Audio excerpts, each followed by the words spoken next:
Hey guys, இன்றைக்கி டே 3 of NEET series. நம்ம already current electricity topic முடிச்சிட்டோம். ஸோ இன்றைக்கான டாபிக் வந்து எலக்ட்ரோஸ்டாட்டிக்ஸ். நம்ம ஆல்ரெடி 2 to 3 கொஷின்ஸ் கவர் பண்ணிட்டோம். ஸோ இன்றைக்கான டாபிக் ரொம்ப ஈஸி தான், பட் 3 கொஷின்ஸ் வரைக்கும் வரும். இது மேக்ஸிமம் ஃபார்முலா பேஸ் தான், நீங்கள் ரொம்ப கஷ்டப்படணும் அவசியமே கிடையாது. ஸோ இந்த 2 டாபிக் நீங்கள் படிச்சிங்கனாலே மேக்ஸிமம் 24 மார்க்ஸ் வரைக்கும் அட்டன் பண்ணிடலாம். ஸோ வீடியோக்குள்ளே போகலாம் கைஸ்.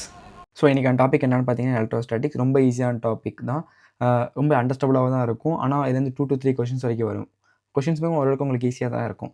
ஸோ இதில் என்ன பார்க்க போனால் எலக்ட்ரிக்கல் சார்ஜ்னால் ஒன்றுமே கிடையாது, ஒரு ஃபண்டமெண்டல் ப்ராப்பர்ட்டி ஆஃப் மேட்டர் தான். பட் அதனால் ஒரு ஆப்ஜெக்ட் ஒரு ஃபோர்ஸ் எக்ஸ்பென்ஸ் பண்ண போகுது, அதான் எலக்ட்ரிக்கல் சார்ஜ். நமக்கு ஆல்ரெடி தெரியும் பேசிக் கான்செப்ட் தான். எலக்ட்ரிக்கல் சார்ஜ் வந்து பாசிட்டிவ் நெகட்டிவ் இருக்குது. இல்லை நாம வச்சுக்க மெயினான மூணு விஷயம் என்னென்னா, சார்ஜ் வந்து neither can be created not be Detroit. அதை உருவாக்கவும் முடியாது, அழிக்கவும் முடியாது. அதே மாதிரி இன்னொன்று என்னென்னா, நமக்கு ஆல்ரெடி தெரியும், போன வீடியோவில் பார்த்துருப்போம், ஃபார்முலா Q = NE. என்னங்கிறது வந்து number of electron into charge of electron. Charge of electron நமக்கு தெரியும் 1.6 × 10⁻⁻19 கூலும். இன்னொன்று என்னென்னா, charge can be add algebraically. இதையும் நாம வச்சுங்க. ஸோ இப்போ ஒரு ப்ரீவியஸ் இயர் கொஷின் பார்த்துருவோம். So how many electrons are required to make 1 coulomb of charge. நமக்கு ஆல்ரெடி ஃபார்முலா தெரியும், Q = NE. இதில் Q கொடுத்துட்டாங்க, 1 கூலும் ஆஃப் சார்ஜ்னு. E நமக்கு தெரியும் 1.6 × 10⁻⁻19 கூலும். ஸோ N = Q/E என்ன தான் கண்டுபிடிக்க சொல்லியிருக்காங்க. ஏன்னா how many electrons, n number of electrons is needed. So உங்களுக்கு நமக்கு ஆல்ரெடி தெரியும் Q1 = 1.6 × 10⁻⁻19. இதை டிவைட் பண்ணால் நமக்கு அரௌண்ட் 18 எலக்ட்ரான்ஸ் வரும். ஸோ இது ஃபஸ்ட்டு ஒரு கொஷின். அடுத்து நம்ம போகிறது கூலும்ஸ்லா. ரொம்ப ஈஸியான டாபிக் தான், பட் இதுலேருந்து கொஷின்ஸ் வந்து நிறையா சான்ஸ் இருக்குது. கூலும்ஸில் ஃபஸ்ட்டு என்ன சொல்கிறாங்கன்னா, force which is directly proportional to Q1 and Q2 and inversely proportional to R². இப்போது நம்ம எக்ஸாம்பிளுக்கு வச்சுப்போம். இப்போ வந்து நான் வந்து சார்ஜோட ஸ்ட்ரென்த்தை இன்க்ரீஸ் பண்ணுறேன், ஒரு ஃபீல்டில் ஸ்ட்ரென்த் இன்க்ரீஸ் பண்ணுறேன்னா அதனால சார்ஜ் இன்க்ரீஸ் ஆகும். சிம்பிளாக சொல்ல போனால், இப்போ சார்ஜ் இன்க்ரீஸ் பண்ணால் அந்த எலக்ட்ரிக்கல் ஃபீல்டு இன்க்ரீஸ் ஆகும். இப்போ சார்ஜை Q2 இன்க்ரீஸ் பண்ணால் இன்னும் ஃபீல்டு அது இன்க்ரீஸ் ஆகிட்டே போகும். அதே மாதிரி டிஸ்டன்ஸ், இப்போ வந்து நம்ம ஸ்பியர்னு வச்சுப்போம் 4R². இந்த R² இருக்கா, இப்போது டிஸ்டன்ஸ் அதிகமாச்சுன்னா அந்த எலக்ட்ரிக்கல் ஃபீல்டு கம்மியாகிட்டே இருக்கும். எவ்வளோ டிஸ்டன்ஸ் கொண்டு போனால் அந்த எலக்ட்ரிக்கல் ஃபீல்டு கம்மியாகிட்டே இருக்கும். அதனால தான் inversely proportional to R². So F இந்த ப்ரொபோர்ஷனல் எடுக்கிறதுக்கு நம்ம யூஸ் பண்ண போகிறது K Q1 Q2/R². ஸோ Kனா ஒன்றும் இல்லை, 1/4πε0. ε0 வேல்யூ 8.85 × 10⁻⁻12. இதை நம்ம டிவைட் பண்ணோம்னா நமக்கு வந்து K = 10⁻9 வந்துடும். இதுக்கடுத்து ஒரு கொஷின்ஸ் பார்த்துருவோம்.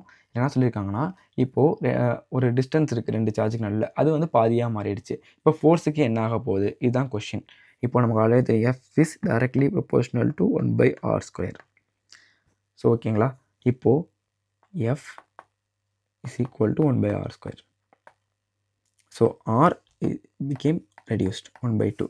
F is equal to 1/1/2 whole square, which is F became 4 times increase.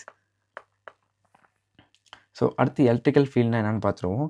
Electrical ஃபீல்டுனா ரொம்ப ஈஸியான டாபிக் தான். எலக்ட்ரிக்கல் ஃபீல்டு என்ன சொல்கிறாங்கன்னா, ஒரு ஃபோர்ஸ் பெர் யூனிட் சார்ஜ், அதாவது ஒரு ஃபோர்ஸ் வந்து ஒரு யூனிட் சார்ஜில் ஆக்ட் ஆகிறதுக்கு பேர் தான் எலக்ட்ரிக்கல் ஃபீல்டுன்னு சொல்கிறாங்க. அப்போ நமக்கு தெரியும் E = F/Q. ஓகேங்களா, அப்போ நம்ம ஆல்ரெடி கூலும்ஸில் பார்த்தோம், என்ன பார்த்தோம், F = KQ1 Q2/R². இப்போ Q சேம்னு வச்சுப்போம், KQ²/R². ஸோ இதை இங்கே சப்ஸ்டியூட் பண்ணி பாருங்கள், KQ²/R²/Q.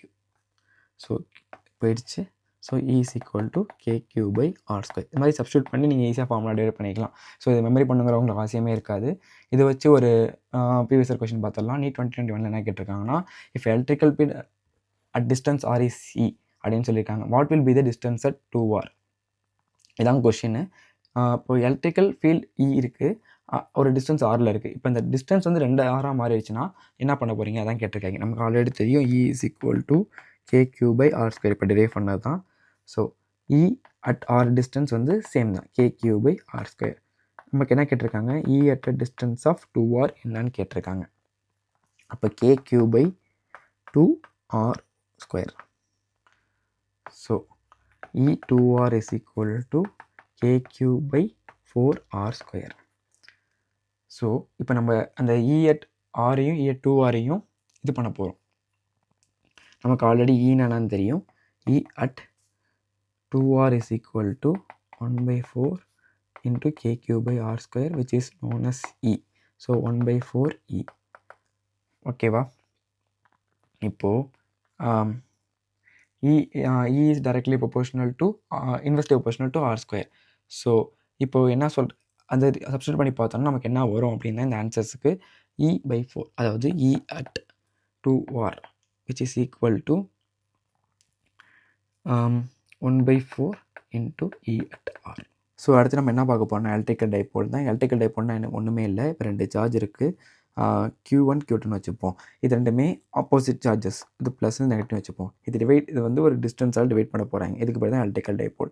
இன்னும் என்ன சொல்கிறாங்கன்னா ஆக்சியலில் இந்த 2 சார்ஜுமே ஆட் ஆகும், அதே ஈக்குவேட்டரியில் இந்த 2 சார்ஜுமே கேன்சல் ஆகிடும் அப்படிங்கிறதான் இங்கே சொல்லியிருக்காங்க. ஸோ இதுதான் எலக்ட்ரிக்கல் டைபோல் மீன் பண்ணுறாங்க. ஸோ அடுத்து என்ன பார்க்க போனால் காஸ்லா. இதுவுமே ரொம்ப இம்பார்ட்டன்ட் டாபிக். காஸ்லா என்ன சொல்கிறாங்கன்னா ஃப்ளக்ஸ்னு சொல்கிறாங்க. ஃப்ளக்ஸ், இந்த ஃப்ளக்ஸ்னால் என்னென்னா மொத்தமாக எலக்ட்ரிக்கல் ஃப்ளக்ஸ் ஒரு க்ளோஸ் சர்ஃபேஸ் இருக்குது, அந்த க்ளோஸ் சர்ஃபேஸில் இருக்க சார்ஜு என்க்ளோஸ்ட் பை எப்சான் 0. அதான் சொல்கிறாங்கன்னா electrical flux of a closed area which is equal to a charge enclosed by, அது enclosed by epsilon naught. Epsilon நாட்டோட வேல்யூ நமக்கு ஆல்ரெடி தெரியும். So flux is equal to EA. இது இந்த கேஸில் it is depends on charge. ஓகேவா? So flux is equal to EA. இது என்ன கேட்டிருக்காங்கன்னா what is electrical field inside a closed கண்டக்டர்னு கேட்டிருக்காங்க. இது வந்து எங்கேருந்து கேட்டிருக்காங்க 2018 PYQ கேட்டிருக்காங்க. Close conductors it always gonna be 0. So அடுத்து நம்ம பார்க்க போகிறது எலக்ட்ரிக்கல் பொட்டன்ஷியல். எலக்ட்ரிக்கல் பொட்டன்ஷியல்னால் ஒன்றுமே கிடையாது, work done per unit charge. எவ்வளோ ஒர்க் டன் ஒரு யூனிட் சார்ஜுக்கு ஆகிருக்குங்கிறது தான் நமக்கு வந்து என்ன சொல்கிறாங்கன்னா ஒர்க் டன் சொல்கிறாங்க. நமக்கு ஒர்க் டன் என்னன்னு தெரியும், இன்டிகிரேஷன் ஆஃப் FDR. F என்னன்னு தெரியும், KQ/R². ஸோ அதை இங்கே சப்ஸ்டியூட் பண்ணால் W is equal to integration of KQ/R² into dr. So minus KQ/R. So V is equal to KQR. So இந்த KQR இருக்குல்ல, இந்த KQR நான் ஃபர்தர் எதில் சப்ஸ்டியூட் பண்ண போகிறேன்னா KQR இதை நான் இதை வச்சுங்க. இதுக்கு முன்னாடி கொஷின் ஒன்று பார்த்துருவோம். இப்போ என்ன கொஷின் கேட்டிருக்காங்கன்னா அதுவும் 2020 how is potential vary with distance. So potential how is vary with distance, inversely proportional. இப்போ potential increases, distance gonna decreases, distance increases, potential gonna increases. Capacitor, நம்ம இதுக்கு அடுத்து கெப்பாசிட்டன்ஸாக பார்க்க போகிறோம். கெப்பாசிட்டன்ஸ்னால் ஒன்றுமே கிடையாது, ஒரு கெப்பாசிட்டன்ஸ்னால் ஒரு சிஸ்டமால் எவ்வளோ சார்ஜஸ் ஸ்டோர் பண்ண முடியும் பெர் வோல்ட் ஆஃப் பொட்டன்ஷியல் டிஃபரன்ஸுங்கிறது தான் கெப்பாசிட்டன்ஸ். ஸோ ஓகேங்களா, நமக்கு ஆல்ரெடி சில ஃபார்முலா சரி, அதை வச்சு இன்னொரு ஃபார்முலா டெரைவ் பண்ண போகிறோம். P இஸ் ஈக்குவல் டு EDங்கிறது தெரியும், E is equal to capacitance by epsilon naught தெரியும்.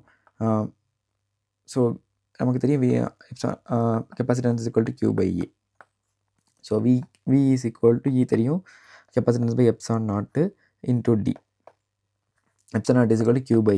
So Q/A epsilon naught D. இது வச்சு so C is equal to Q/V. இப்போ C is equal to epsilon naught A/D. இது ஒரு ஃபார்முலா, இதுவே questions கேட்கலாம். இப்போ என்ன கேட்டிருக்காங்கன்னா இப்போ ஒரு கொஷின்ஸ் PVQல 2023 கேட்டிருக்காங்க. What if distance double capacitance என்ன கேட்டிருக்காங்க. கெப்பாசிட்டன்ஸ் என்ன ஆகும், C is inversely proportional to D. Capacitance increase ஆச்சுன்னா டிஸ்டன்ஸ் அதிகமாகும், கெப்பாசிட்டன்ஸ் டிக்ரீஸ் ஆச்சுன்னா டிஸ்டன்ஸ் இன்க்ரீஸ் ஆகும். So inversely proportional. இப்போ டபுளாக இருக்குன்னா இது ஹாஃபாக மாறிடும்.